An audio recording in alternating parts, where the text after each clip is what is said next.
My name is Noah Merrill. I'm a member of Putney Meeting in Putney, Vermont. I serve in ministry under the care of Putney Friends, and I also serve as secretary of New England Yearly Meeting. I've been reflecting a lot lately on discernment, on how we find our way forward together as a community of faith under the guidance of the Spirit. And it feels clearer and clearer to me that the deepest discernment is really only possible between two truths, between dimensions, things that we know together that seem to be at times in contradiction. I think that this discernment about New England Yearly Meetings, New England Friends' relationship with Friends United Meeting is a powerful opportunity for us to engage in that deep discernment together, to acknowledge that there are different dimensions of the truth that we need to affirm. I know that New England Friends are deeply committed to affirming and to struggling to support the full equality, dignity, and acknowledging the belovedness of friends who are LGBTQ, who are us. That is the fullness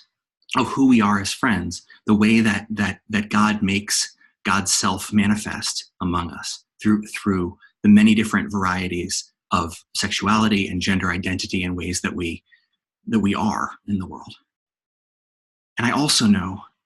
that New England Friends are deeply engaged in relationship, in ministry, in connection with friends across the branches of our tradition, both historically and in the present, supporting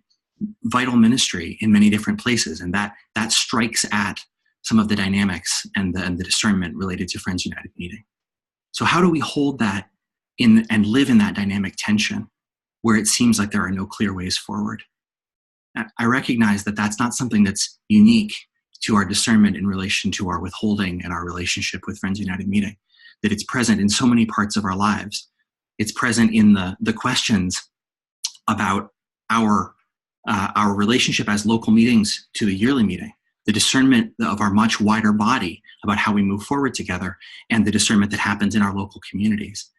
That dynamic tension exists in the relationship between the leadings and the Spirit and the perspective of the individual and the perspective of our wider community as part of our meetings or in the other groups of friends that we're a part of. And it's a tension that we live in between the past and the future, between our tradition and the testimonies of friends until now, and our openness to continuing revelation, to transformation, to finding new insights and new ways that we might be able to say yes and step into the future together. So my hope as we move forward into this discernment that has been so painful to so many, that has caused us to reach deep into the wells of our spirit and of our life and our love for one another,